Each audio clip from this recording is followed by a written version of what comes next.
Bring out the best in you, 21-day workshop, and we are on our 10th day. So it's been a very exciting experience for the last 9 days.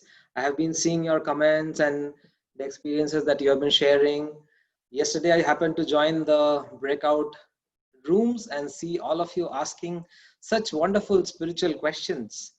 And I see after that, you have shared your experience that many of your questions are being answered. And that's a very positive, encouraging experience for us also. So thank you so much for your enthusiastic participation. I wish you a very good evening and a warm welcome to today's session. So we are on the 10th day of Bring Out the Best in You. And today we are starting the module Purpose of Life. We have a very special dignified speaker with us today, Vishal Kaushal sir. So let me quickly introduce you to our distinguished speaker today. Vishal Kaushal sir is a research scholar and a machine learning consultant. He is a research scholar at IIT Bombay in the field of machine learning, artificial intelligence, and computer vision.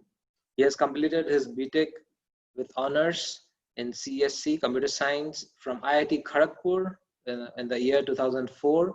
He has been a recipient of Institute Silver Medal. He has been a department topper throughout 4 years, an Institute second topper. During his 12th, he has been the district topper. He has total professional experience of 12 years. He has been with Oracle. He was in Bangalore for some time, and then in Pune, he has worked also with BMC Software. He was with VIT in Pune. He has received the Star Award at BMC Software, a very, very prominent and successful personality. He has been very passionate about shaping the future of youth. He has been receiving the Best Faculty Award every year in VIT. Vishal Kaushal sir has been involved in voluntary youth welfare activities. Personally, himself, he has been practicing the science of Bhagavad Gita for last 2 decades. So Vishal sir visits many colleges across the country, and he is invited by various youth centers and groups and colleges for talks and seminars. Even many corporate companies invite him for talks. He himself acts as a counselor. He counsels many youths and families in how to live a healthy, happy, and holy life as per the teachings of Bhagavad Gita. So as you got to know, and through today's session and for the next 3 days, you would get to know Vishal sir and learn a lot from him. We are very, very thankful Vishal sir is there with us today. So I thank personally Vishal sir because I have been working with him since many years. Here, Vishal sir has visited many of our youth camps in Bangalore previously. He has conducted many seminars for us and guided us personally. I am from West Bengal and I have a strong connection with IIT Kharagpur there. So even there I have attended many sessions by him, many training sessions. So I'm very, very happy that he's with us here today and with all of us. So let us be more enthusiastic and more tuned in to learn all that Vishal sir has to teach us. Thank you, Vishal sir, to be able to bring out time, although you are shifting to Bangalore and you are busy. So over to you. One request is Vishal sir would share his sessions, and we would like you to keep your questions for the end. You can keep posting your questions on the chat, and after the session, we'll take up the questions one by one. So over to you, Vishal Kaushal Prabhu. Okay, thank you, Sanbaran, for such a warm welcome and gracious introduction. So let me first of all, so Sanbaran, just a check. Are you all able to see me? Yes, yes. Are you all able to hear me? Yes. You all are able to see the presentation in the presentation mode? Yes. Okay, great. So thank you, Sanbaran. I'm feeling very happy to be amidst all of you here, and I'm very excited myself about this Bring Out the Best in You workshop. I thank the organizers for coming up with this wonderful idea of conducting a 21-day online workshop and making the best of this tough times which we all are going through. So all the participants, normally whenever I give any sessions like these, I like it to be very, very interactive, but there are certain limitations of the online mode, and therefore let me go through the session, and as and when you all get any doubts or any comments or questions, don't restrain yourself. You can type them on your chat, and then once the today's session is over, I will take those comments and questions one by one in the chat, and then we'll have a discussion towards the end. I hope this sounds okay. Sanbaran, is that okay? Shall I begin? Yes, sir. Sure. Please go ahead. Okay. So a warm welcome again to all the participants now. And I was told that you all have been participating enthusiastically in this wonderful workshop, and 3 modules are already over. And now this is the beginning of the 4th module, which is purpose of life. So it is quite ironical or quite incidental that we are discussing purpose of life when we are amidst one of the biggest crises of life which humanity has ever seen. But as history has it, whenever there is a dark night, it's always followed by a bright sunshine. So I'm sure we all are also looking forward to a very, very wonderful sunshine soon. And what can be a better way to utilize this tough times than trying to understand some wonderful wisdom which is present in our scriptures. And I hope all of you are at your respective, wherever you are at your respective homes, I hope all of you are doing very good. All of you are safe, your family members, all of you are doing good, healthy. I hope, and my sincere prayers for your all-round well-being. Okay. So with this, let us begin. So as I said, we are struggling with this tiny virus called new COVID-19. The whole planet actually is under the grip of this virus, and everybody is wondering what to do, and nobody has actually seen something like this earlier. And as a result, the whole planet, almost the whole planet is like closed. This was never ever imaginable. Okay, city can be closed, the state can be closed, the country can be closed, but the entire planet being closed is something which was never imaginable. And the only mantra, which seems to be, spread all over is stay home and save lives. And I hope you are trying to get the connection now. The title of this module is Purpose of Life. And we see everywhere people talking about saving lives. People are, I don't know if I can use Hindi in between, but people are saying ki, बार-बार हाथ धोते रहिए नहीं तो जान से हाथ धोना पड़ेगा. People are saying things like this: stay home, save lives. So these things make us, ask a lot of questions. A lot of questions come in our mind because the way we have been used to living life, all of a sudden we see that a lot of things have changed. People are talking about a new normal and things like that, right? All of us have been very, very busy working hard, running in a rat race, trying to earn money, trying to make career, trying to get better in profession, trying to acquire skills, trying to become better in society, trying to become role models. But ultimately, we are trying to do all of that for what? Because ultimately, we all want to enjoy life, is it not? Whenever you go to anybody, the best blessings anybody ever typically gives us is, you may please enjoy, please enjoy your life, like that everybody says.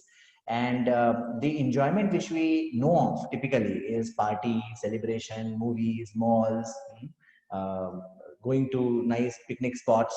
That's the enjoyment which we have been used to so far.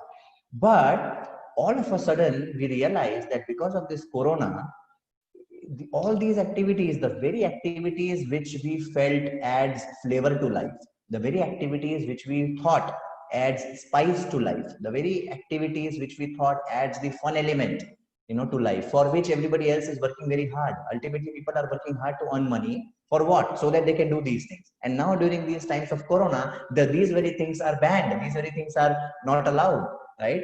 Now this makes us ask a question that when it comes to matter of life and death, everything else becomes secondary, correct?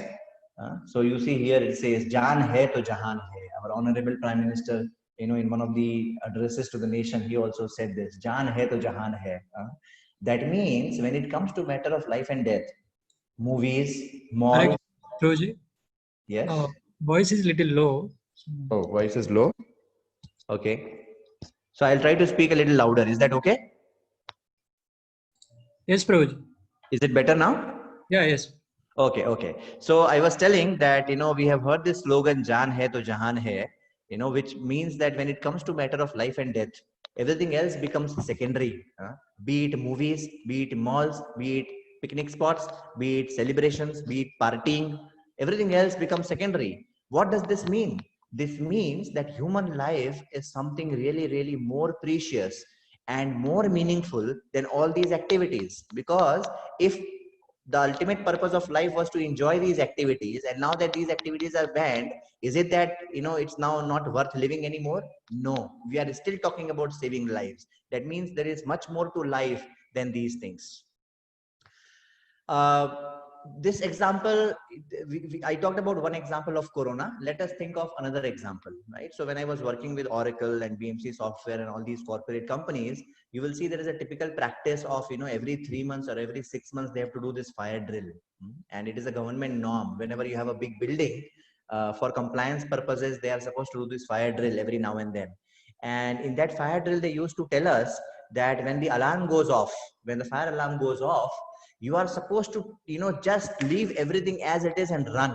You are supposed to run downstairs and assemble in the assembly point. And I have taken this from WikiHow, about the standard protocol of how to respond to a fire alarm.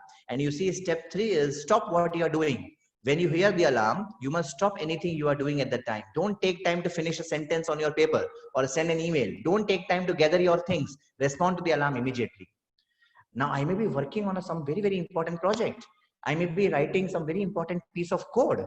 Yet, as soon as the alarm goes off, as soon as there is a matter of life and death, I'm supposed to leave it all as it is, and I'm supposed to run to save my life, right? Again, it goes to show that how human life is much, much, much, much, much more important than any of the projects, any of the code which we will be writing, any of our money, and so on and so forth. And if this example is not enough, let us see one more example.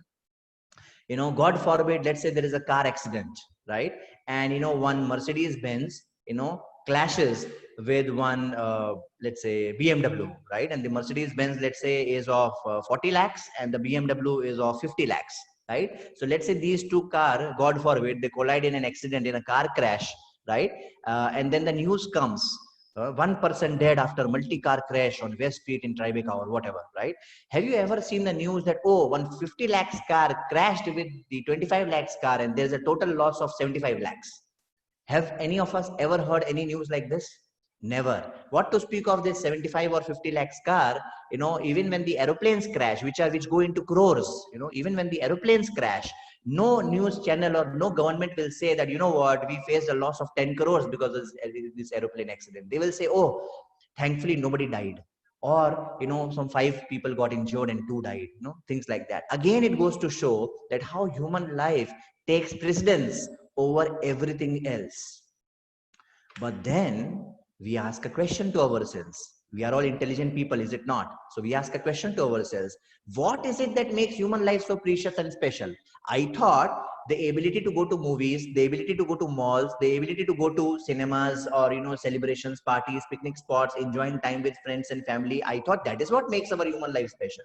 But it turns out that no, there is something more to it, because in times like Corona, you can't do any of these things, and yet we are bothered about saving life, right? So what is it that makes human life precious or special? Before we can address this question, let us look at all the other living entities which we find around us, right? So typically, you go back to our science class, right? Our first science class, wherein we talk about humans, wherein we talk about animals and humans, right? Let us try to look at animals and ourselves and then try to analyze what is it that makes humans special. So I would like to recite one very, very nice shloka from Mahabharata here. See, our scriptures like Mahabharata, Bhagavad Gita, Ramayana, Srimad Bhagavatam, the Vedas, the Upanishads, the Puranas, they are such wonderful scriptures. They contain such vast and deep treasure house of knowledge, which we as humans, if we don't take benefit of, then it will be the biggest misfortune which we can ever get into. So here is this nice shloka from Mahabharata. Ahara nidra bhayamaithunam cha सामान्येतत् पशुभिर्नराणां धर्मो हि तेषाम् अधिको विशेषो धर्मेण हीना पशुभिः समाना. There's a very, very wonderful shloka in Mahabharata which very categorically and very precisely tells us what are the similarities between humans and animals and what are the differences between humans and animals. You see what it says: Ahar, Nidra, Bhay, Maithunam cha Samanya etat Pashubhir Naranam. These four things, Ahar means to eat, Nidra means to sleep, Bhay means to defend, Maithunam means sex life or mating or reproduction, right? These four things, Samanya etat Pashubhir Naranam, between Pashu, that is animals, and Nar, that is human beings, between these two, these four things are common. Here is another pictorial representation of this. Yes, you can say that, oh sir, what are you saying? You know, I mean, we eat in restaurants and the dogs eat on streets, right? Fine, point well taken. But the happiness derived from eating is the same. Whether you are eating in a revolving restaurant on a 50th floor of a skyscraper, or whether a dog is eating, some chapati on street, the pleasure derived out of eating is the same. The fundamental act of eating is the same. Similarly, sleeping. The fundamental act of sleeping is same between humans and animals. Defending, whenever there is any danger, we also defend, animals also defend. And of course, producing children, is common between humans and animals. So then the question arises that, oh, if these four things are common between humans and animals, then what makes humans different from animals? And is there any difference at all? So, somewhere deep within we feel that no, there is something which is special with humans. Something has to be special. Otherwise, how are we ruling the entire planet? How we are supposed to be the privileged species? So are humans better than animals? Let us see. When it comes to swimming, people like Michael Phelps or Cesar Cielo and these world champion swimmers, they are nowhere as compared to, these whales and fish which swim in the ocean. We are nowhere. Even the penguin swims much faster than the best swimmer which a human can ever, get to.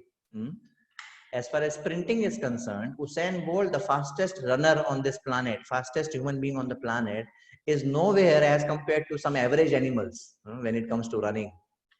When it comes to lifting heavy weights, the world heavyweight champion is nowhere when it comes to in front of elephant, who naturally lifts such big weights.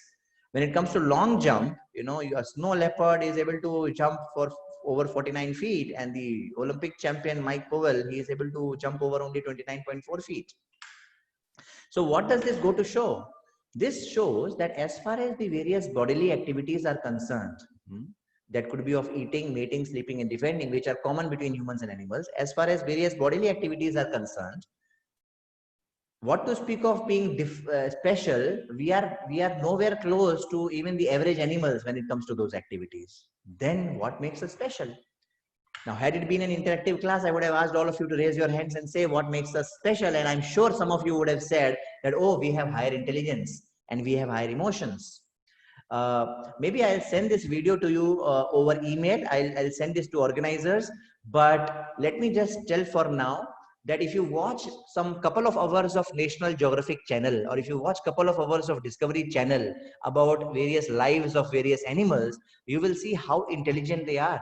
You will see how when a tiger has to hunt for a deer, the tiger does not just go like that, because then he will never be able to catch a deer. He hides behind the bushes and very slowly, stealthily, he chases a deer. When the right time comes, then he attacks, right? Is it not the sign of intelligence? In domestic kitchens, in homes, do you think a cat will jump inside the window to drink the milk when the mother is cooking in the kitchen? Not at all. When there is nobody in the house, then the cat will jump from the window and to drink the milk, right? Is it not the sign of intelligence? Animals are very intelligent when it comes to the task of eating, mating, sleeping, and defending. And what to speak of emotions? In this video, which I'll send over email to all of you, you will see that how animal beings are so emotional when it comes to protecting their offspring. Like, my maternal grandparents' place is in Agra. And if any of you have ever visited Agra, you will know that there are many monkeys in Agra. They roam around in the city just like human beings, right? And I have personally witnessed that how when a monkey baby, gets hurt, how the monkey mother, cries and takes care of the baby monkey. And same with cows and so many other species, you know, that how they exhibit a lot of emotions. And any of you who has pets in your home, you know, maybe rabbit or dog or cat, right? I'm sure you will raise your hands and you will say that, oh, these animals also have a lot of emotions. It's not that they don't have emotions. Then we are again back to square one. What makes us different from animals and what makes us more special than animals? Let's come back to the shloka again. Ahara nidra bhayamaytunam cha samanyametat pashubhir naranam. These four activities are common between humans and animals. Dharmo hitesham adhiko vishesho dharme nahina pashubhir samana. It is dharma which makes human beings special, vishesh, and without dharma we are pashubhi samana. We are like animals. Now, what does dharma mean?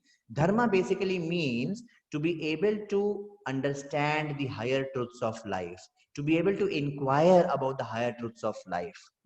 And that is what makes man more special than animals, the ability to inquire about the higher truths of life.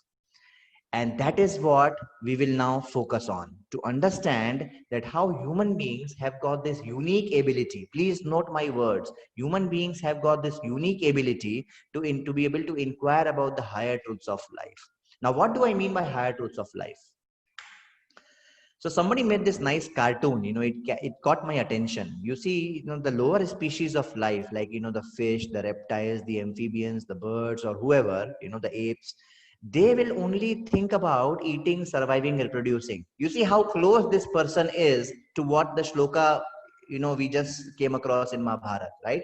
Eating, mating, sleeping, defending. This cartoonist here is saying that all the other species of life, the only subject matter they can think of, the only questions which they can inquire about is, where is my food? Where is my mate? How will I survive? How do I save myself from this danger? That's all they can think about. But human beings can also think about one additional thing, and that is, what is it all about? Why is all this happening? Why are we living? Why earth is rotating? Why earth is revolving? Why there are changing seasons? What is there beyond earth? What is it all about? That's what humans can think about. Or if I am suffering, why am I suffering? Why problems are coming to us in this world? That's what humans have been endowed with, this special ability to think about something higher. And no wonder Mark Twain, I'm sure all of you have heard of Mark Twain, that famous author. Mark Twain said the two most important days in your life are the day you are born and the day you find out why. The ability to find why, the ability to try to get the answers to why is what makes human beings special. Yes, eating, mating, sleeping, defending, but why? What is the purpose of life?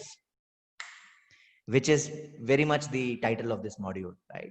So let us try to think, okay? Let us try to analyze human life, right? Any of our life, and this is typical of a Western life, right? That, you know, we take birth, you see, be born, we go to school, we make friends, we graduate, we get a job, we fall in love, get married, have a baby, divorce, emigrate, retire, make a will, die, and then continue this thing again, right? So this is a typical human life cycle, right? Now, any intelligent human being will think that, oh, if this is what life is all about, this is fine, no problem. But the problem is, at the time of death, each of these activities, they lose their meaning. Please remember how we started this module. We talked about the fact that when it comes to matter of life and death, everything else becomes secondary. Look at the kids. Like, I have two children right now, and the school is all gone for a toss. It's all topsy-turvy. People are talking about not sending their kids to school for 1 year now, right? That means all of a sudden schooling, education, academics, all of a sudden it has lost its value because it has come to a matter of life and death, right? So if we are thinking that the purpose of life is to do only these activities, then there is a contradiction. There is a incoherence. What is the incoherence? That if this is all that is to life, then when we die, all of this loses its meaning. Then does it mean that our life is like a joke? And that too, my dear friends, please consider, it is not that to each one of us it has been told at the time of birth that, oh, on so and so date you will die. So for example, let's say if somebody tells me that I will die on 23rd September 2018. Even if I come to know this, I will be happy that, okay, I can now plan my life. I can do whatever I want to do. I can kind of do the scheduling, project management, and then I can die very peacefully, on 23rd September 2080. But do you think this is a fact? This is not at all a fact. Each one of us, none of us, we know when we will die. Death can come at any time. Now, this adds to our problem. On one hand, whatever activities we are busy doing in our life become a zero at the time of death. And on the other hand, death can come at any time. Now, this is really, really puzzling, right? And this makes us ponder that there has to be something more in life than this. Otherwise, it is like becoming a joke, right? Or are there some higher truths of life? That is what we are talking about. Now, this is not the only question which comes in our mind. There are some other questions also which come in our mind. We see so much sufferings around us. We see people going through such tough times, We see people dying out of hunger. We see so much poverty around. We see people suffering in old age. And it's not that only the poor or old suffer. Even the best of the youngest of the people, the richest of the people, they also suffer. There is a story of this rich guy, Rockefeller. He was one of the richest people on this planet, and he had a disease that every time he would pass urine, it would pain him like anything, and his life became miserable. And his son, he once went to an island to study about the various tribes of Africa, and those people, they ate him alive. They were cannibals and they ate him alive, right? So all of our lives are full of different kinds of tragedies or sorrows or sufferings, and that is what we see all around us. And if that is not enough, we see people undergoing depression. Many times, our mind stops cooperating with us. You see what happened with so many people who committed suicide recently. People go through depression, people go through stress, people go through hypertension, and when it goes to one extreme, it leads to suicidal tendencies. And when it goes to another extreme, it leads to terrorist kind of tendencies. You want to destroy others, right? So all this is being, these are all plaguing our planet, our human civilization. And then to add to this, there are natural calamities, earthquakes, famines, volcano eruptions, tsunamis, floods, and of course death. So we see all this as a reality in this world. So on one hand, we are trying to find the meaning of life.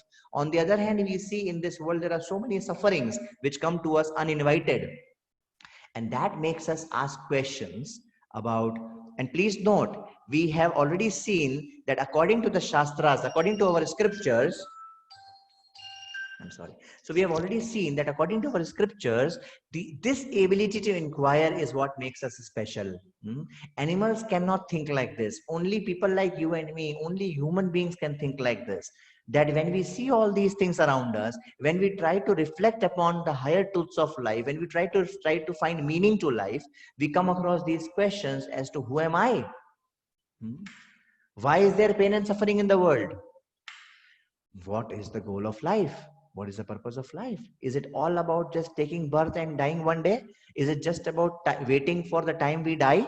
Is it just about somehow passing time till the time we die? Is it just a joke? Or is there a higher picture? Is there a bigger picture? Is there a larger scheme of things? And that is something which can be done only in human form of life. We can inquire about this only in human life. And that is why Vedanta Sutras, Vedanta Sutras are like aphorisms. They are like formulae which talk about the summary of the Vedas very, very succinctly and precisely. So the very first sutra of Vedanta Sutra says, Athato Brahma Jigyasa. Athato Brahma Jigyasa means, now that you have got a human form of life, my dear friend, please try to inquire about these higher truths of life. Because if you don't inquire about these higher truths of life, not only you are going to continue suffering endlessly, you are actually acting like, I would say, worse than animals. If that is not enough, there are some more things which make us think, which force us to think. There are certain paradoxes of modern times. We have bigger houses, but smaller hearts. We have more medicines, but lesser health. We have more comforts, but lesser time. All this goes to show that something is missing, something is wrong somewhere. Let us make some more observations.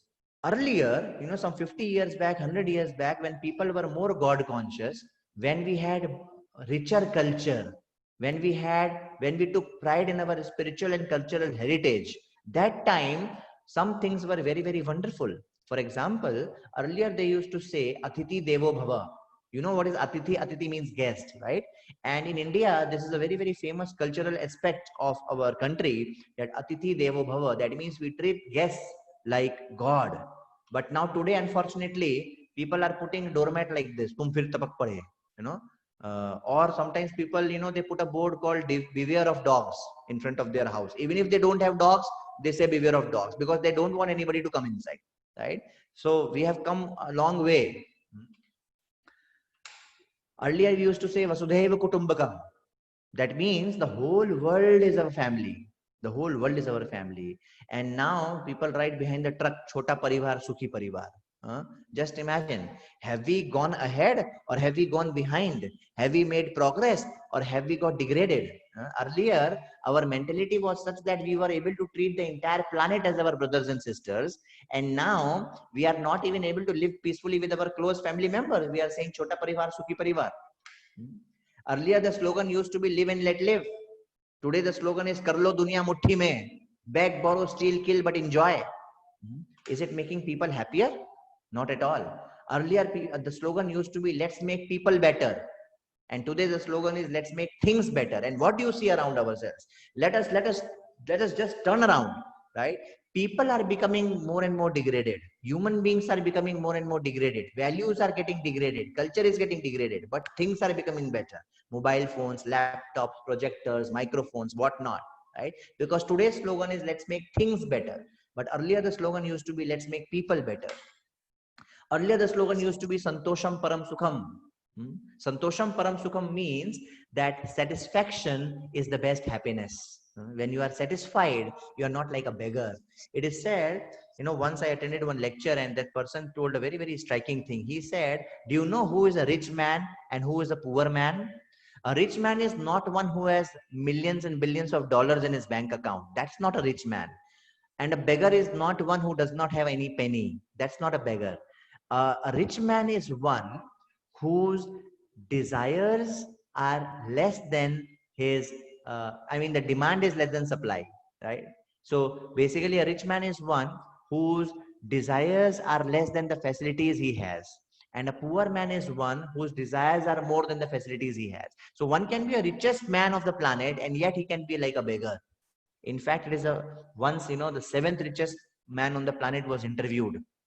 The interviewer asked him, oh, my dear sir, you are the seventh richest person on the planet, and if you are thinking seventh is like a very bad thing, he should have been the first. Please note, seventh richest means something. Seventh richest person on the planet means stinkingly rich, very, very rich. मतलब वो अपने pocket से रुमाल निकालेगा तो, $1 million निकल जाएगा, something like that, right? So an interviewer once asked a seventh richest man, oh, my dear sir, you are so rich.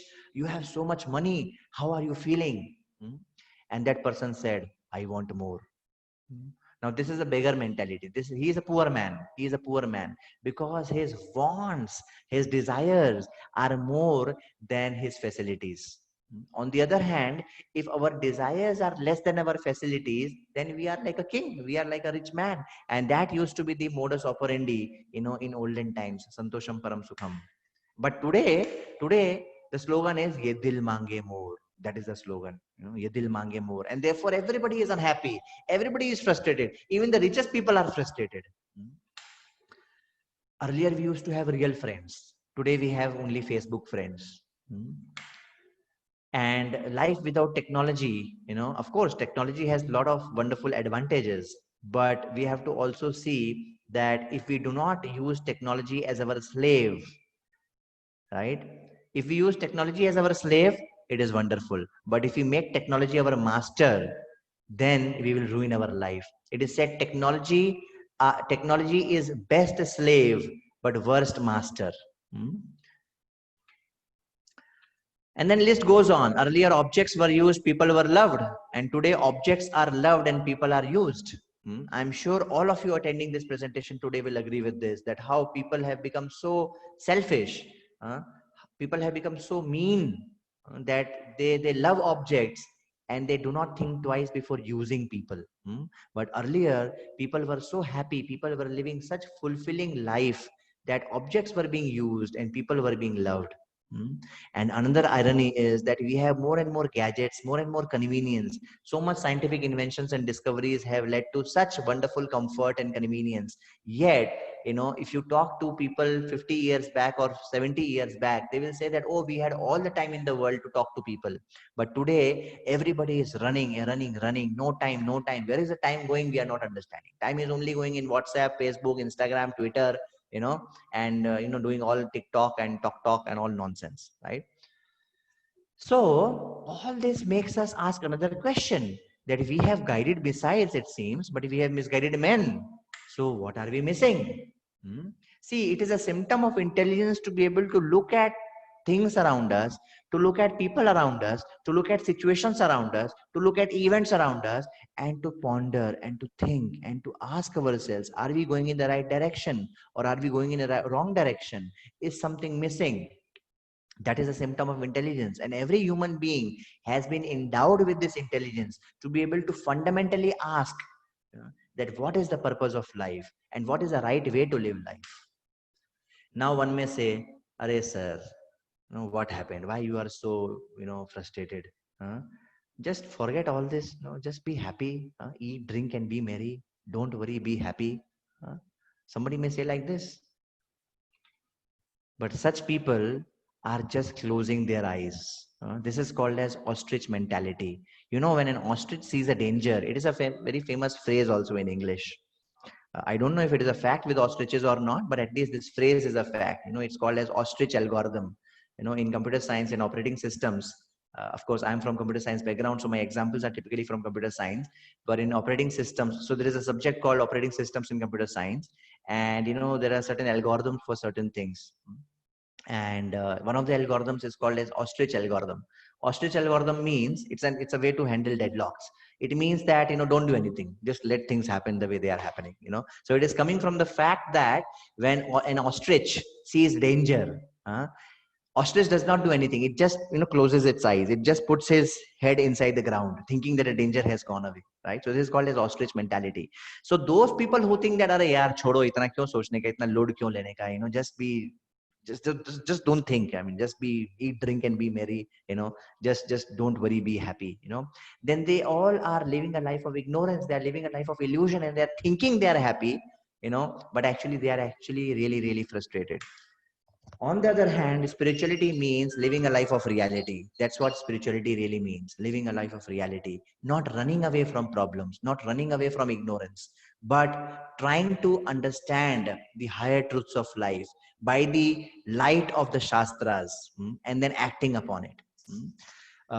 Many a times people accuse spiritualists of being escapists, that you are escapist, you are practicing spirituality, you are an escapist. I'm sure each one of you also, those of you who are really serious in spirituality, sooner or later, either your friends or your family members or your neighbors or people of this world will tell you that, you are practicing spirituality, you are escaping from reality. Actually, they are under illusion. Spiritualists are facing reality, but those who are not practicing spirituality, they are running away from reality. They are just closing their eyes and they're just not bothered about reality. Another problem in living a life of eat, drink, and be merry, don't worry, be happy, forget about death, just live, pal do pal ki jindagi hai, and things like that, is, as we saw from that shloka from Mahabharata, though they may be calling themselves as human beings, they're actually not human beings, they're animals. Because that is what makes a human being different from animal. Ability to inquire, ability to go to the root cause of our problems, ability to do something about our problems. That is what makes a human as human. Otherwise, you are just being sophisticated animals, as what you see here. And by the way, even if somebody thinks that, no, I am happy, I don't read Bhagavad Gita, and I don't worry about the purpose of life, and I don't worry about God, and to hell with all these things, I'm happy. They are in big illusion. They are not happy. And I will give you two examples to prove that how they are not happy. One example is that of a goat. If any of you ever have ever gone to a slaughterhouse or a butcher shop, You see typically 1 or 2 or 3 goats are tied in front of his shop, right? Now, no points to guess why those goats have been tied there. Those goats have been tied there because today or tomorrow they are going to be butchered, they are going to be slaughtered. But what is the goat doing? The goat is busy eating grass, and the goat is thinking, thank God, I'm so happy. I got such nice grass to eat today. But the poor fellow does not know that today evening or tomorrow morning or tomorrow afternoon, this butcher's knife is going to, slaughter the neck of the goat. So the so-called happiness which the goat is feeling is only illusory. It is happiness in ignorance. It is not aware of reality. Another example to establish this fact, what fact I'm trying to establish? I'm trying to establish a fact that many times, even without understanding the scriptures, even without understanding the higher truths of life, even without turning to spirituality, one may think that I'm happy. But that happiness is illusory. That happiness is not out of knowledge. That happiness is out of ignorance, right? So I gave one example of goat. Another example is of a drunkard. This drunkard, one day he drank so much, that he lost his control and he fell in a gutter. Gutter with, a lot of slush, kichad, mud, and a lot of gutter, that kind of. And, he was so much out of his senses that, when he lied down there, when he fell there, he is feeling as if he is sleeping on a nice soft bed, and he's feeling happy that, oh, I'm on a nice soft bed, thank God I got such nice facility today, But people like you and me, when we pass along, when we pass by, will we think that he is happy? No, he is actually in a miserable condition. He is not realizing that he is in a miserable condition. And out of ignorance, he is thinking he is happy, not being aware of reality. His consciousness is covered, just like the goat's consciousness was covered. This drunkard's consciousness is covered. And similarly, each one of us, unless we turn to spirituality, unless we turn to these books of wisdom like Bhagavad Gita and understand the higher truths of life, understand the bigger picture, each one of us, to that extent, our consciousness is covered. And to that extent, we are not able to actually taste the real happiness, which is our birthright. Just like somebody said, Swarajya mera janam siddh adhikar hai. Similarly, real happiness, the real fulfilling happiness is our birthright. But if our consciousness is covered, then we will compromise or we will settle down with the so-called happiness, which actually is not happiness, which is actually suffering. That happens when our consciousness is not awakened. So one of the purposes of human life is to awaken our consciousness, to become aware of reality and to live life of reality. And that is spirituality. Many times people think that, oh, spirituality is like a career, or spirituality is like a profession, or spirituality is a matter of interest, or spirituality is like, okay, mera ek beta doctor ban gaya, ek beta engineer ban gaya, ek beta spiritual line mein chala gaya. It's not like that. Spirituality is not an optional subject. It is not an elective. It is a core subject. It is a compulsory subject. It is a fundamental duty of every human being. In fact, I would not be wrong if I say that we are not human beings with a spiritual dimension. We are spiritual beings with a human dimension. Because I'm sure you would have read this in earlier modules, you would have attended the sessions of the earlier modules, that we are not this body, we are soul. As spirit souls, we are neither goat, nor lizard, nor cockroach, nor ant, nor human being. As spiritual beings, as spirit souls, currently we are in this body of human being. Maybe in the earlier life, I was in the body of a goat. Maybe in the next life, I'll be in some other body. We are spirit souls, spiritual beings. And right now we have a human dimension. That is a reality. I would like to narrate an interesting story in this regard, to show that how, if we are not worried about the higher truths of life, then how we are acting very, very foolish. So once there was a king. And as you know, like all other kings, this king had many wives. And this king was very, very rich. I mean, that's what makes a king. You never see a beggar king. King means very rich. So this king was very rich. He had a lot of palaces, a lot of queens, and he had everything under his control and command, and he was living a very, very nice life. However, he was not at all inclined towards spirituality. He was not at all bothered about God. He had absolutely no element of worshipping God or practicing spirituality in his life. And that is why his guru, he was very, very concerned. because his guru was seeing him like that drunkard. His guru was seeing him like that goat. Because of covered consciousness, he is not able to understand the truths of life. So this guru, he tried his best to awaken some God consciousness in this king. The guru tried his best to get this king to practice spirituality in some way or the other, in some form or the other. But this king, he was so busy enjoying that he never ever paid attention to his guru. So his guru made a nice plan. His guru told the king that, king, my dear disciple, do one thing. Tomorrow you make an announcement. You make an announcement that you want to find the greatest fool in your kingdom, and anybody who claims to be the greatest fool, you give this iron rod to him. Hmm? And you give him a lot of money, you give him a lot of wealth, and you tell him that he should, roam around with this iron stick until he finds a greater fool than himself, and then he can pass on that stick, that iron rod, to the greater fool, and like that the legacy can continue. The king at first thought, "Arey, what kind of stupid idea this is?" But then, since his guru ordered, this king obliged. Next morning, the king announced in the entire kingdom that here is a what is that called? Walk-in interview. Walk-in interview kind of a thing for all the fools in my kingdom. I want to find who is the greatest fool in my kingdom. Hmm? So the next day, many people came. And they gave their application. I am fool number one. And this is my resume, like that. Everybody tried to prove that they are greatest fool, but one person, he really behaved like fool, and his resume really looked very foolish. So king thought that, oh, he is the greatest fool. So somehow he passed all the tests of being fool. And the king, as ordered by the guru, king gave him that iron rod to this fool, because he that person proved to be the greatest fool. So the king gave this iron rod to that fool, and the king said, "My dear fool, I'm very happy with you. You are the greatest fool of my kingdom. Now I will give you a lot of money.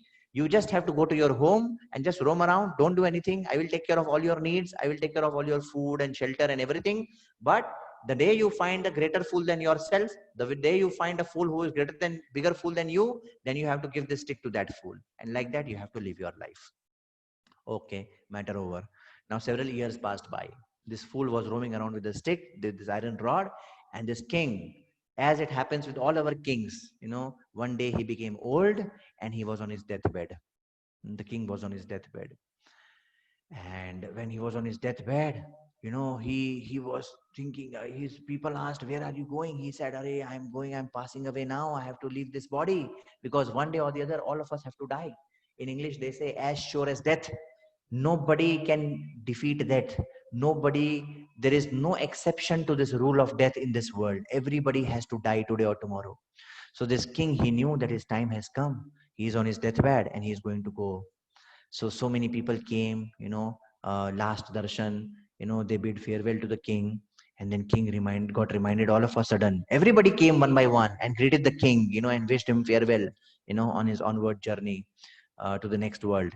But then one person did not come, and that was the fool. And the king thought, "Arey, I have met everyone, but I have not met that fool. Please call that fool immediately. I want to meet him." And then the king called for that fool, and the fool came in front of the king. King is on the deathbed, about to die, and the fool is in front of him. And fool asked, "My dear king, what happened? Why did you call me?" King said, "Arey, yeah, what to tell you? I'm actually about to die." Fool said, "Die means what?" King said, "Oh, actually, I'm leaving this place and I'm going away." Like that, the king said. And I'm sorry. So the king said, I'm leaving this world and I'm going on a journey. And fool said, "Oh, you are going on a journey? Arey, so please take me also. I also go with you on this journey." King said, "Arey, you fool, you are only proving to be a bigger fool day by day. On this journey, nobody can go with me. I have to go alone." Then the fool said, "Oh, you are taking your queens with you. You don't want to take me." King said, "No, no, no, no. I cannot take you. I cannot take my queens. I cannot take any of my ministers. I have to go alone." Fool said, "Oh, okay, okay. At least you would have taken all your wealth with you, so that wherever you are going, you will, enjoy. You will continue to enjoy like the way you have been enjoying here."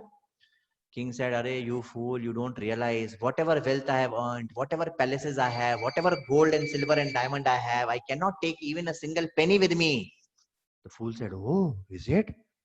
Whatever you have given your entire life to your wealth, and you can't take even a single penny with you?"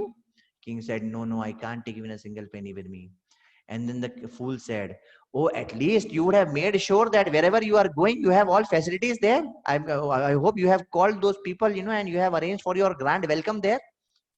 King said, no, my dear fool, nobody knows where we have to go. I don't know where I'm going.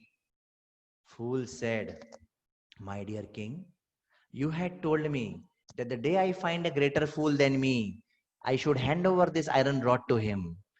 My dear king, please take this iron rod. The king became angry. King said, you rascal, you are saying that I am a greater fool than you? This foolish person, the fool said, yes, my dear king, I am Murkha, but you are Mahamurkha. You are greater fool than me. You knew that one day you have to go to a place where you cannot take any food, you cannot take any money, you cannot take any of your queens, you cannot take any of your palaces, and yet you never prepared for that place. You never prepared for that destination. You can only be a bigger fool than me. Then the king came to his senses and he said that, oh, my dear fool, what you are saying is right. My entire life I lived as if I will never die, as if I will have to never ever leave this current situation. But I always knew that I have to leave this current situation, yet I never did anything about my next destination. You are right. I'm a bigger fool than you. And then from behind the fool, behind that Murkha, his guru came. And this guru said, my dear king, this was a lesson which I had arranged for you. This fool is none other than my disciple. And I had arranged this entire drama so that you can come to your senses and you can understand the importance of preparing for a next destination. So this story, my dear friends, has a very, very interesting lesson. This story is called a story of a Mahamurkha. If a human being is living his entire life thinking that he will never die, he is a fool number one. If a human being knows that he has to die one day, yet he is never ever bothered about knowing what happens at the time of death or what happens after that, then also he is like this Mahamurkha king. And therefore, in human form of life, we have to understand, we have to ask these questions. What is death? What is life? What happens at the time of death? What will happen to me at the time of death? Where will I go after death? I'm sure each one of us know that when somebody dies, we don't say that he is finished. We say that he has passed away or he has gone, you know. Where has he passed away? Body is here only. Who has passed away? I'm sure you would have done this in your previous sessions, that we are not this body, we are a soul, and the time of death, the soul passes into another body.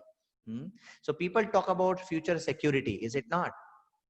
One who is not very intelligent, he will think about security for tomorrow and day after tomorrow. One who is a little more intelligent, he will think about security for next month or next to next month. One who is more intelligent, he will think about security for next 5 years. And one who is even more intelligent, he will think about his retirement plan also. He'll think about security for next 20 years, 30 years. But what after that? One who is the most intelligent human being is called a Brahmana. And that person not only thinks about security till death, but he also thinks about security after death. Hmm? He enjoys in this life also, and he enjoys in the next life also. Such a person is called as a Brahmana. And in human form of life, it is our prime duty to become a Brahmana. It is our prime duty to understand from Guru, Sadhu, Shastra, what is life, what is the purpose of life, what is death, what happens at the time of death, what happens after it, what is the big picture, what are the higher truths of life. Otherwise, we'll be only becoming a greatest fool. And now somebody may say that, oh, I can cheat death, I can run away from death, I can escape death. Nobody can cheat Yamaraj. Nobody can run away from death. Nobody can escape death. You can cheat yourself, you can cheat the whole world, but you can't cheat death. You can't cheat Yamaraj. One person actually tried to do that. There's another story I would like to say, and then probably another. How much is the time? 6:56. Okay, I'll try to end this today's session with this story. So this person, he was a sculptor, very famous sculptor, very, very expert at his art. He would make murti or sculptures in a way which would look so real, so lifelike. And he was very proud of his abilities. So one day when he became very old, he came to know that, oh, Yamaraj will come and he will take me. I will have to leave all this. But I will try to fool Yamaraj. I'll try to trick Yamaraj. What he did was that when he realized that he is going to die, Before that only, he made several duplicate sculptures, of which looked exactly like him. And as I told, he was such an expert sculptor that he would make murti, he would make idols, he would make sculptures which would look exactly like real human beings. So what he did was he made 5, 6 duplicate copies of himself, through with mud and clay, as sculptures. And then he thought that, when Yamaraj will come, I will also stand along with these 5, 6 statues of mine, my lookalikes, and Yamaraj will get confused and he will not be able to take me, and I will continue living. I will trick Yamaraj. I will trick death. And he was very proud of his art. He was very proud of his skill. So that the day of his death came, Yamaraj came. And when Yamaraj saw 5 people standing in front, Yamaraj thought, oh, this clever man, he's trying to fool me. He's trying to trick me. Okay, let me do one thing. Yamaraj knew that this is a proud fellow. Yamaraj knew that whenever anybody finds any fault with his art, he becomes very angry, because that is the nature of pride. When you become proud, whenever anybody finds fault with you, you become very angry. You are not able to tolerate it because of your pride.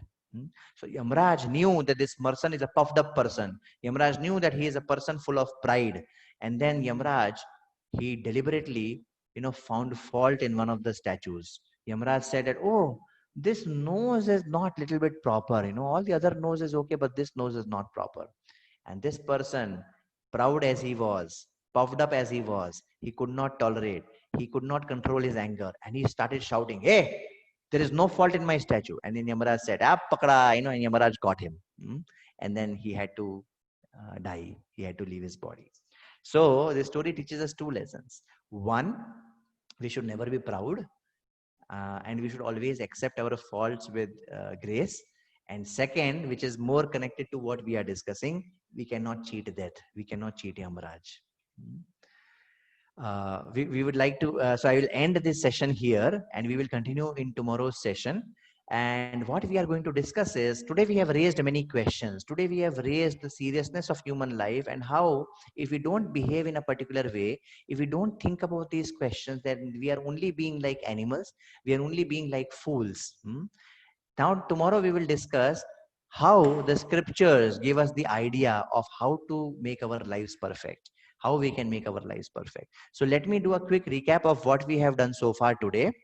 We began with these tough times which we are going through right now, and we saw that how these tough times, they are making us ask certain questions. They are making us look within, and they are making us look deeper as to what are the fundamental questions of life. And then we see that how those very things which we felt are the crux of life, those very things which we felt makes life enjoyable, are not allowed anymore. Yet we all are worried about life. That means there has to be something more to life. Then we saw that how in front of life everything else becomes meaningless. Then we started wondering, okay, what makes human life special? And we saw this shloka from Mahabharata, that how there are 4 things which are common between humans and animals. And in fact, there are so many activities wherein animals are better than humans. Then what is it that makes humans special? Ability to inquire about higher truths of life. That is what makes humans special. What is life? What is death? What are these various activities which you do in life? And if it all has to finish at the time of death, then why should I do all that? Is my life not a joke if I can die anytime? What about all my dreams, all my unfulfilled ambitions and desires and plans? What about my parents? What about my family members? Because death can put a full stop to everything, and then everything becomes meaningless. There must be something more to life than this. What is that? Right? We talked about all that. And then we saw that how there are so many other observations also which we make about so many sufferings around us. And then we discuss that how, if we ask these questions, then and only then we can call ourselves as humans. And we also discuss about certain paradoxes of modern life, which also makes us think that there is something missing somewhere. We have guided missiles, but misguided men. What is it that is missing? That is, again, as human beings, we can think and we can ask. And we also discussed, we played devil's advocate, and we discussed that, oh, somebody may say that, "Arey sir, itna load kyun lene ka? Just let eat, drink, and be merry. Don't worry, be happy." We saw how that is ostrich mentality. And that way we will only be calling ourselves sophisticated animals. We cannot call ourselves human beings if we ignore such things. And we talked about how somebody may think he is happy, but actually he is not happy. He is thinking he is happy because his consciousness is covered. He is thinking his suffering to be happiness. He is thinking his miserable condition to be happiness. And then we talked about this story of Mahamurkha. And we saw that how if we do not worry about the higher destination, if we do not worry about these higher truths of life, then we will also be acting like that Mahamurkha, that greatest fool. And we know that nobody can cheat death. And tomorrow's session, we will see that how the knowledge of Bhagavad Gita, the greatest, the wonderful wisdom of Bhagavad Gita, it gives us wonderful clues and wonderful answers to these questions as to how we can make our lives perfect. So with this, we will end today's session. And let me now take certain questions, which probably you all may have written on chat. Let me see. So let me scroll all the way up and let me see what all questions have been asked. And of course, I'll take the chat questions first, and then, I mean, if anybody has any questions right now also, you can please unmute yourself and you can ask questions.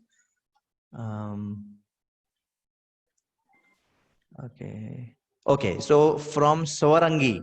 So Swarangi has a doubt which has been mentioned on chat. Hare Krishna Prabhuji, I have a doubt which I want to ask at the end of the class. It's a bit question, so I wanted to get unmuted. So please, can you do it that time? The question is related to the previous module.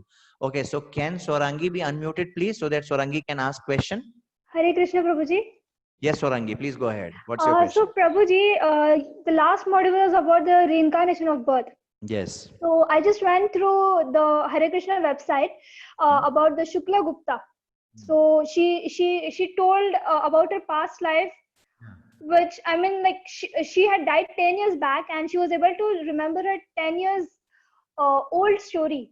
So was her soul just, wandering around for 10 years, or she had taken another birth in between those 10 years, and then after that birth she again got a human birth, and in that human birth she was able to remember her birth of human only, which was taken 10 years back. Okay, so good. What is it like?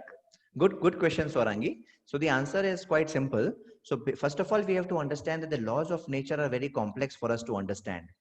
So in my module, in tomorrow's session or day after tomorrow's session, we will discuss something called as law of karma.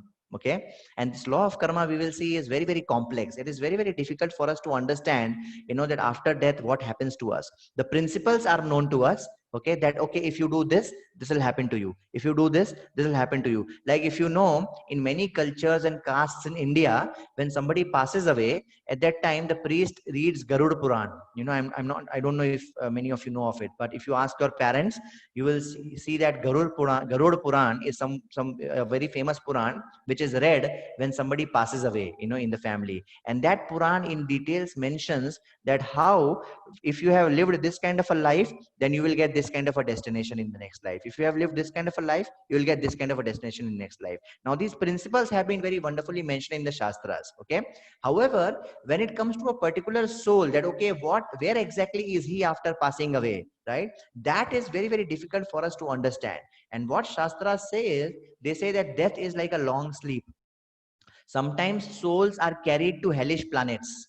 Okay, hellish planets are like third degree torture cell. Okay, so depending on the life we have led, sometimes immediately after death we can take another birth.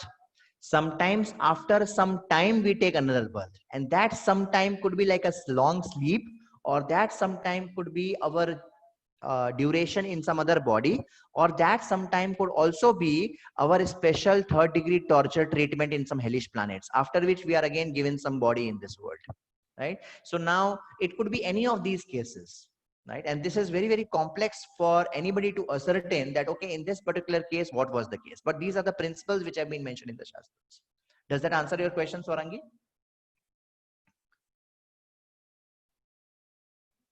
Okay. So let me proceed. Okay, so somebody is saying, sir, no offense, but actually majority of people are very toxic. Yes, that is a fact. And why that is the case, you will see in tomorrow's session. This world is like a jail, right? And who do you find in jail? Do you find obedient citizens in jail, or do you find criminals in jail? You find criminals in jail. This world is like a hospital. Do you find healthy people in hospital more, or do you find diseased people in hospital more? Similarly, this world is like a jail and hospital, and the majority of the people you will see will be somebody who would want to break the laws of God. But there are some intelligent people who are trying to understand that, oh, this is only giving me sufferings more and more, and they are trying to now follow the laws of God, and they are trying to make their lives perfect. And that is what exactly we will see in this module. Okay. Then there is another question again from Swarangi. If we try to keep on understanding the problems around us till we understand and solve one problem, the next one has come. So instead of keeping on solving these problems and remaining frustrated because of that, isn't it better to stay in illusion, telling ourselves that we are happy? No, who said that, when you understand the problems, you become frustrated, right? So imagine you have an exam, right? So after 2 months, you have an exam. What is intelligent? To forget the exam and to fail, or to know about the exam, to know about the syllabus, and to prepare for the exam and come first? Where is frustration coming into picture? Right? Okay. Next question. So then how they can say that a person wear a cross thread is Brahmana? Oh, okay. So this is from Sohan Kumar. I think he is the point which I mentioned about Brahmana. So Sohan, the Brahmana whom you are talking about, they can also be bogus Brahmanas. One does not become a Brahmana by wearing a 10 paisa sacred thread around his shoulders. That's not what makes one Brahmana. According to Shastras, Brahma Janati iti Brahmana. One who understands the matters of spirit, one who understands God, one who understands soul, or one who wants to understand or tries to understand, that is Brahmana. Lord Krishna says in Bhagavad Gita, Guna Karma Vibhagascha. One becomes a Brahmana or a Kshatriya or a Vaishya or a Shudra, not by birth, but by Guna and Karma, by qualities and by activities. So I was talking about real Brahmanas. Now, real Brahmanas may be wearing a thread, right? But anybody who is wearing a thread may not be a real Brahmana. Prabhuji, Yes, who's the this? Yes, Swarangi. Swarangi. Yeah. The question which I had asked in the chat box, actually, with that question I meant is that sometimes we face such problems where, such problems like we're not able to find a proper solution to that, and in the way of finding the proper solution, we get frustrated, we get irritated, and so sometimes we think that instead of solving it and getting so much into it and getting hurt, we cry, we try to avoid things. But so instead of doing all those things, why isn't it better to get into an illusion that we are happy and just try to avoid the problem and try to stay happy? Good question.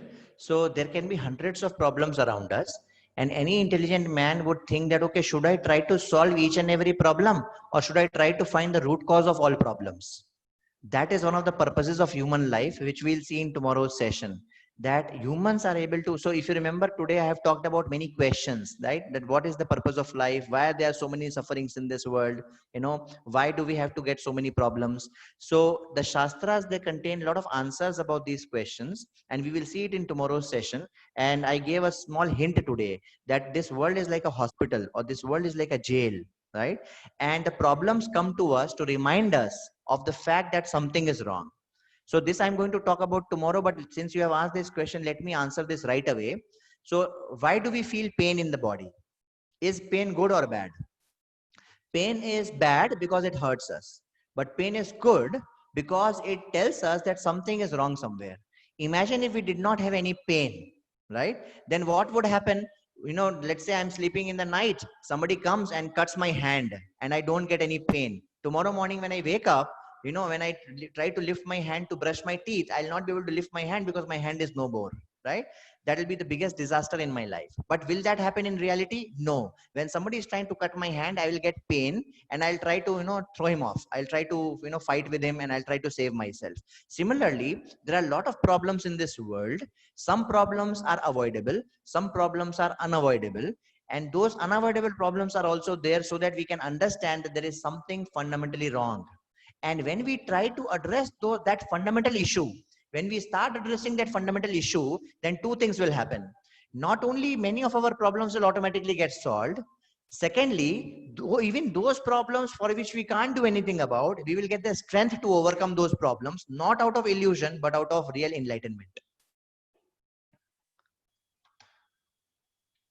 Okay, we will know the right way to solve problems. And even if some problems have to be ignored, we will know which problems are to be ignored and which problems are to be addressed. You can't ignore every problem. If I have fire in my house, I can't ignore thinking that chodo, I can't do anything about it, let me die, right?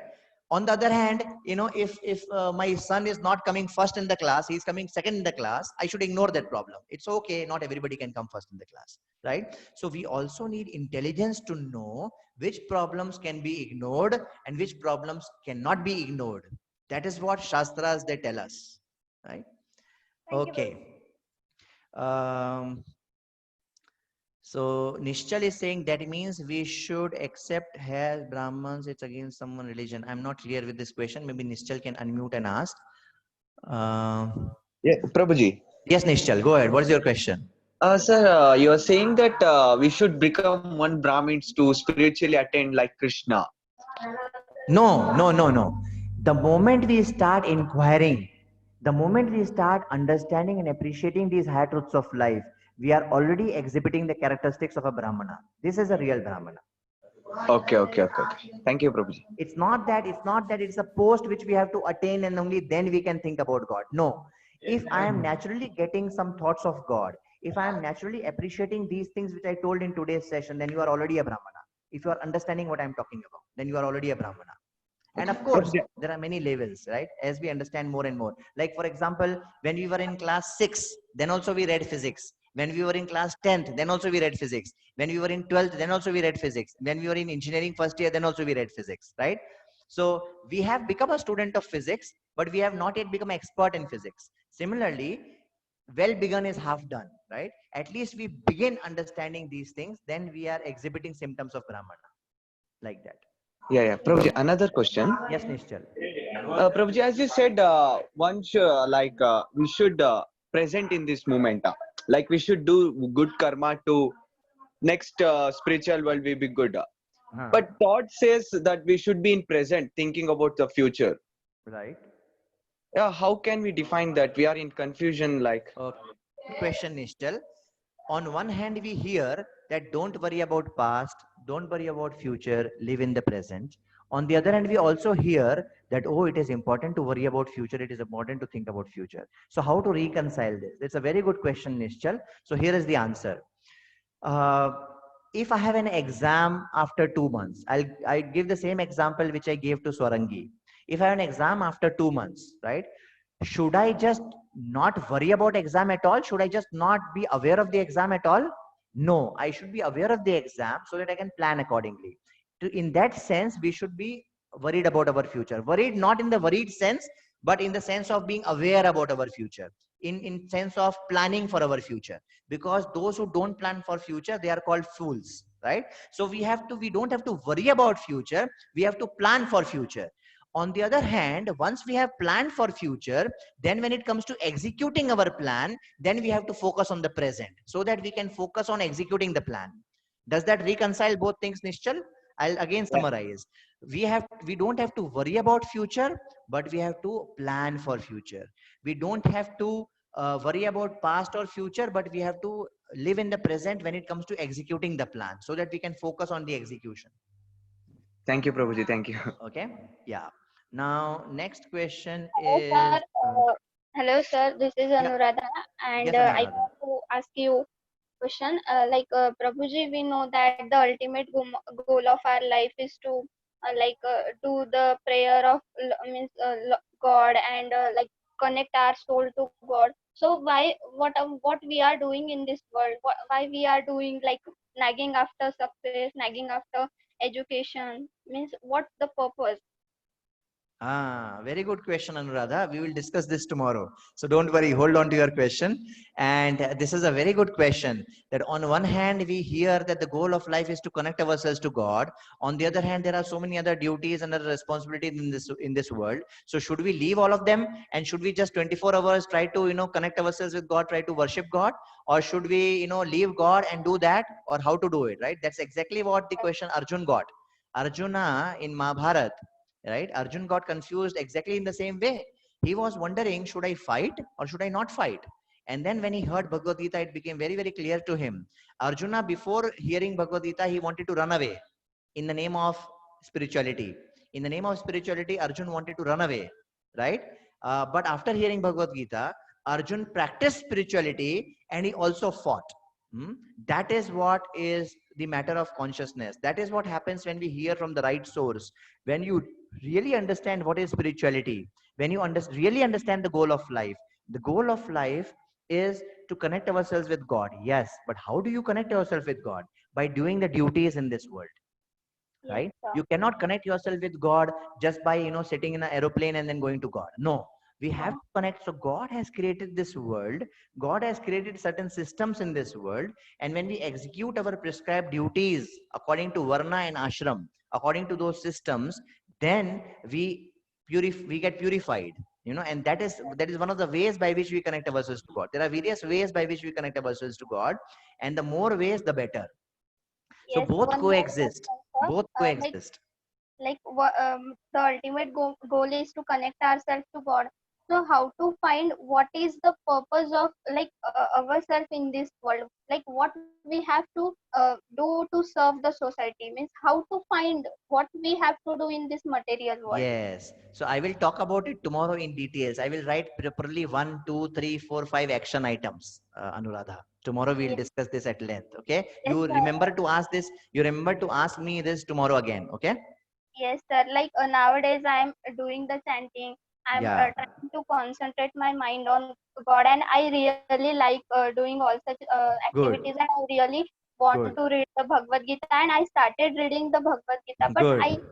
didn't understand anything. Like it is quite difficult to understand. Yeah. So that So is how where, to yeah, study? that is where Anuradha, a teacher is needed, wherein a teacher can convert theory into practice according to our situation. So theory is universal. Theory is universally applicable to everybody, but the application of theory depends on who we are. If I'm a small child, application is different. If I'm a teenager, application is different. If I'm a student, application is different. If I'm a boy, application is different. If I'm a girl, application is different. If I'm an old man, application is different. If I'm a married man, application is different. You understand? Yes, So sir. that is what a teacher clarifies to us, that if this is the theory, this is how it has to be applied in practice. And we will do that. Don't worry. If you stick to these sessions, gradually, Yes, one sir. by one, things will be clarified to you.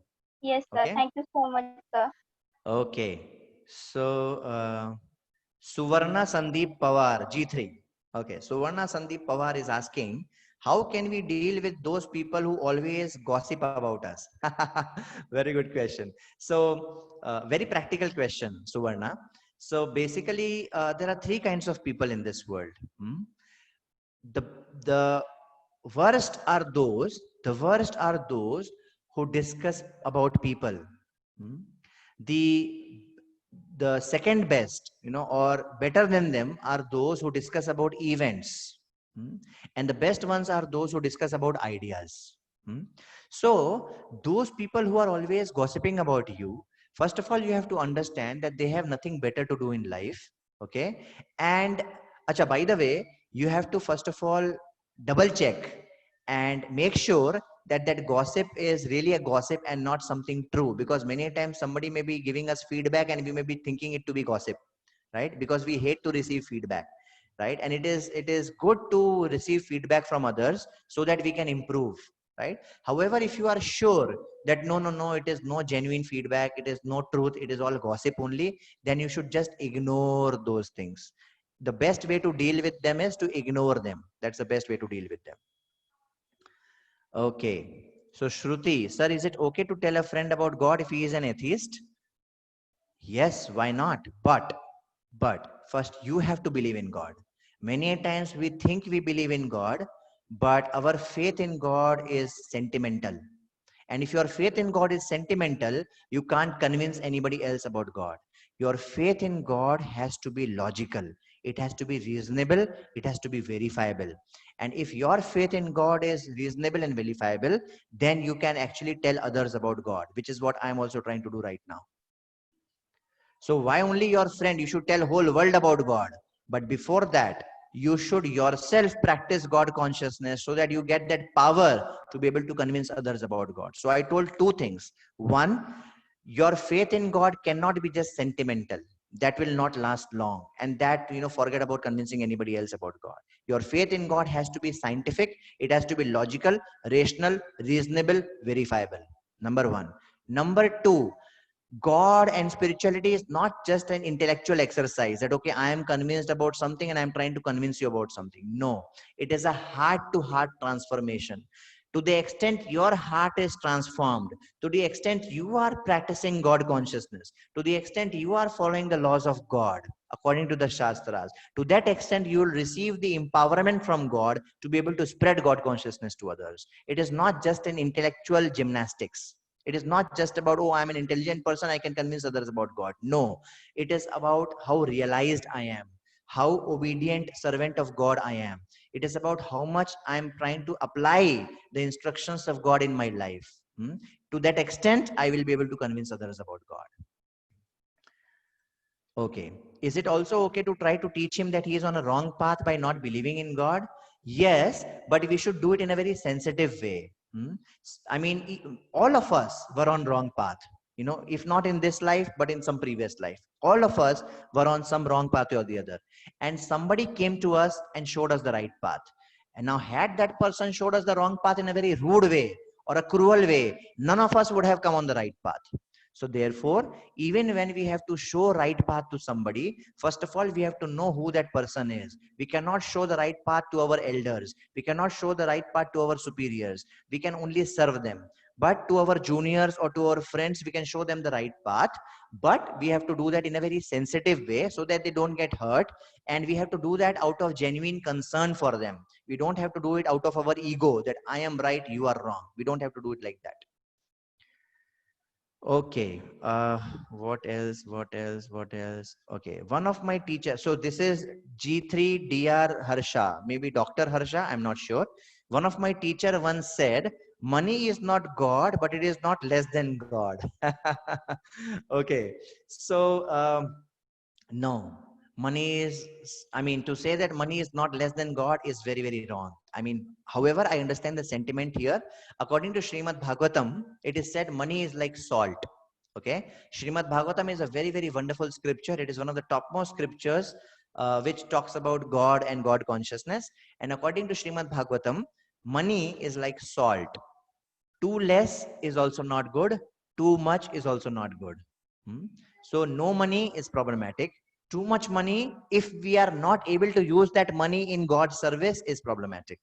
Right? But no way we can ever compare money with God. But in Bhagavad Gita, Lord Krishna says, money is one of the opulences of God. So wherever you see a lot of money, you should think that, oh, that is one of the opulences of God. By God's mercy, there is a lot of wealth there, like that. Okay, sir, is there by any modem Vikas? Okay. Is there by any chance that our destiny is already decided, even though we may not be aware of it? Very good question. I give another seminar on this typically. This seminar is called Destiny, or Do We Make Our Destiny? That's a seminar. Okay. And, maybe sometime we can do that for you. But just to answer your question in short, whatever happens to us is our destiny. How we react to it is our free will. And the way we react to it creates our future destiny, right? So the answer is destiny fixed? No. Depending on what you do, you are changing your destiny. What happens to us is our destiny. How we react to it, by that we are creating future destiny. And there is a lot more details into this we can maybe offline discuss. Okay. So this is Namrata Bhosle. Does ancestors, those who are not liberated, can curse us? Is this mentioned in Garud Puran? They can certainly curse us. They can certainly bless us also. These things are there. They are enjoined in the Shastras that all souls can curse us and they can bless us. It is a fact. Sir, if our ultimate aim, so this is Shruti Kanodia, looks like all girls are asking more questions. Sir, if our ultimate aim is to reach Krishna, then why are we sweating and working hard so much on education? What is your purpose for pursuing research at IIT? How will you reach Krishna? You will make a ladder to reach Krishna? You will not make a ladder to reach Krishna. You have to act in this world in right consciousness, and then you will reach Krishna. Now, how you act depends on your propensity. right? Some people like to act in certain ways, some other people like to act in certain ways. Those actions have to be prescribed by the Shastras, and when you do those actions in the right consciousness, then that is how you connect yourself with Krishna. Just like Arjuna, Duryodhan was also fighting, Arjuna was also fighting. But by Duryodhan's fighting, he was only getting more and more entangled in the cycle of birth and death. On the other hand, when Arjuna was fighting, he was getting more and more liberated from the cycle of birth and death. He was coming more and more closer to Krishna. Right? The activity is the same. What makes the difference is consciousness. So we should know that attraction and aversion are two sides of the same coin. Right? Real spirituality, real God consciousness does not mean to reject everything of this world. That is not real God consciousness, because you are failing to see its connection with God. This mouse, do you think it is connected to God? Yes, because it is made of God's energy. Nothing can exist without God. So the real use of everything is in the service of God. If I can use it in connection with God, or if I can use it in God's service, then I'm actually using it properly. So to reject something or to get attached to something are the two sides of the same coin. And God consciousness is something different. God consciousness means to see everything's or everyone's connection with God. And that is how we will revive our connection with God. Okay. Lalit Kumar is asking, Prabhuji, when did Kali Yuga begin? It began about 5,000 years ago. And how it will be end? It will end after 4,27,000 years. So according to Srimad Bhagavatam, Kali Yuga is of 4,32,000 years. Of which about 5,000 years have passed. That means it is just the beginning. Don't worry. You know, and before it gets even darker, before it gets even more terrible, let us get out of this and go back to our original home. Okay, yes, it is very clearly mentioned in the Shastras, right? Kali Yuga is of 4,32,000 years. 10 times Kali Yuga is Dwapar Yuga, 10 times Dwapar Yuga is Treta Yuga, and 10 times 2 times Kali Yuga is Dwapar Yuga, 3 times Kali Yuga is Treta Yuga, and 4 times Kali Yuga is Satya Yuga. So total of Satya Yuga, Treta Yuga, Dwapar Yuga and Kali Yuga is 10 times of Kali Yuga, because 4 plus 3 plus 2 plus 1, if you see, is 4 plus 3 is 7, 7 plus 2 is 9, 9 plus 1 is 10. So 4x plus 3x plus 2x plus x is equal to 10x, wherein x is the age of Kali Yuga, which is 4,32,000 years. Okay. Sir, yes, Lalit. in addition, how exactly it is expected to end, and what after Kali Yuga? Is Satyuga is again going to begin? Yes. It is cyclic. So Lord Krishna tells in Bhagavad Gita, Yada yada hi dharmasya glanir bhavati bharata abhyutthanam dharmasya tadatmanam sajamyaham. So whenever there is decline of religion, Lord Krishna comes, right? So it is mentioned in the Shastras in 11th canto and 12th canto of Srimad Bhagavatam, and also in 1st canto of Srimad Bhagavatam. Very clear symptoms of Kali Yuga are mentioned. That people will be very, very short-lived. They will live up to 25 years only. Like right now, people are living up to about 70 years, right? So at the end of, towards the end of Kali Yuga, people will live for 25 years. People will produce children to eat them, because there will be so much hunger and poverty. And there are so many people will keep long hairs, and there are so many symptoms which are mentioned, which will appear more and more towards the end of Kali Yuga. Many symptoms. Whole chapter is dedicated in Srimad Bhagavatam in 12th canto about the symptoms of Kali Yuga, and there will be complete irreligion. At least right now, people like you and me are talking about God, and police is not catching us, right? There'll be a time when you can't chant Hare Krishna, and you will be in jail to chant Hare Krishna, right? Like earlier, Ravana, Hiranyakashipu, those kind of people, demons, they used to do. So Kali Yuga will degrade more and more. Religion will rise more and more. And when this comes to its climax, that is when Kalki Avatar will come, and Kalki Avatar will, rid this entire planet of all the irreligious elements, and then Satyuga will get established again. Thank you, sir. Yeah. So Purna is saying, at this time, is life important or leading it? So again, the same question of present and future. We have to lead it, but we have to lead it in the right direction. This question, Purna, is like asking, is it more important to drive the car, or is it more important to know where to drive or how to drive, right? So driving car is very important, but whether I should drive left or I should drive right is also important, right? So to know which direction I have to live my life is very important, and then living the life is also important. So both are important, provided we are leading the life in the right direction. So knowing the direction is also important, more important. Okay. Karthik is asking, Kalyuga began after Mahabharat.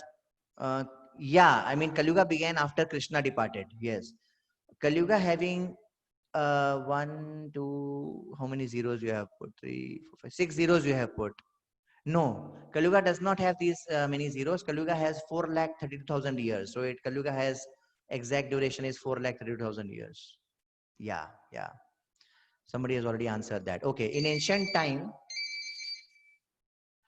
Okay, so in ancient time, one who do spiritual activity are called Brahmana, then Kshatriya, Shudra doing spiritual activity or not. Okay, so Karthik, I don't know if Karthik is there on the call. So Karthik's question is, in ancient time, one who does spiritual activity are called Brahmana, then Kshatriya, Shudra are doing spiritual activity or not. Okay. See, spiritual activity was something which was done by everybody. As I said, spirituality is not an elective. Spirituality is not an optional subject. Spirituality is mandatory. We are spiritual beings with a human dimension. If anybody is not practicing spirituality, he is living like an animal. So human beings means spirituality. Now, Brahmanas practice spirituality in a particular way, Kshatriyas practice spirituality in a particular way, Vaishyas practice spirituality in a particular way, and Shudras practice spirituality in a particular way. Okay, Raghunatha Reddy is asking, are reading spiritual books the only way to improve intelligence? No. So, intelligence has two roles, determination and discrimination. Discrimination means to know what is right, what is wrong. That is discrimination. That we get by reading Shastras, by reading spiritual books, and by experience, and by hearing from our superiors. So by reading and hearing and by observing, our intelligence becomes sharp, discrimination, right and wrong. And the other role of intelligence is determination. That is also one role of intelligence, determination. I may know what is right, what is wrong, but I may not have the determination to do the right thing. Right? If I have a sharp intelligence, if I have a strong intelligence, I will also get the determination to do the right thing. Right? And that happens by chanting. When we chant the Hare Krishna Maha Mantra, our determination improves. Right? So intelligence has many roles, and depending on different roles, there are different ways by which we can sharpen that role of intelligence. Okay. Akansha is asking, I don't know how long we can continue. For those who want to drop, they can drop. Maybe we can continue for another 5 minutes because these questions are just coming one after the other. So maybe another 5 minutes and we will do a timeout and we'll continue tomorrow. Akansha is asking, what if our elders are wrong in some or the other way? So will it be wrong to teach them or make them understand what is right and wrong? Good question, Akansha. I don't know if you are there on the call. So if elders are wrong, first of all, we have to ask ourselves 100 times because we may be wrong. And with our limited experience, with our limited understanding, we may be thinking they are wrong, but they may be right. Point number one. Point number two, if we are sure they are wrong, for example, if my father is asking me to smoke a cigarette, right? I know he is wrong. If my father is asking me to smoke a cigarette, I know he is wrong. What to do? So we should not teach elders. We should not teach elders, but we should show them the right way by our good example. Ultimately, they are our well-wishers. So if we behave well, if we are on the right path, if we respect them, please note there are two things, respect and obey. We can disobey our elders if they are wrong, but we should never disrespect our elders. If we are respecting them, even if we are disobeying them, if they are wrong, then by our own example, by seeing us on the right path, by our good manners, by our good behavior, sooner or later, they will also come on the right path. Okay. Vinay, Sadhguru Jaggi Vasudev is saying that Kalyuga ended and now we are in Dwarka Yuga. I'm sorry, because we have to follow the Shastras.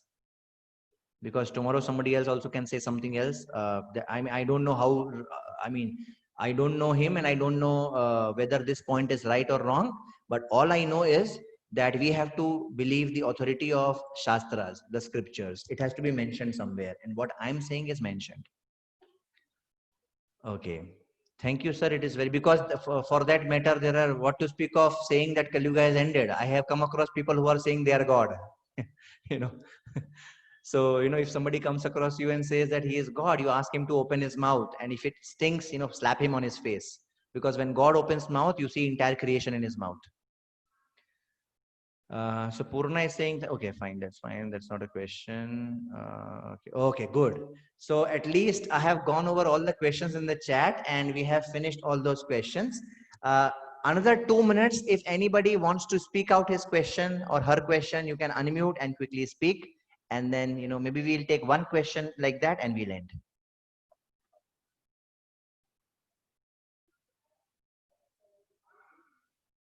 Does anybody have any questions? Any more questions? Okay, so since it is already 7:37 now, I think let us end. And I look forward to meeting you all tomorrow. We have 2 more sessions in this module and many questions have been raised. I have tried to answer some questions today in brief, but you will see tomorrow and day after tomorrow, we will cover much more details about many more things like this. Okay, thank you very much for joining. Hare Krishna. So Sandharan, are you taking over? I don't know what's the plan. Yeah. Okay. Yes, sir. Thank you very much, Prabhuji, for your wonderful class. Yeah. So we'll meet tomorrow again for second day of module 4. Okay. Hare Krishna. Okay, thank you. Thank you. Thank you.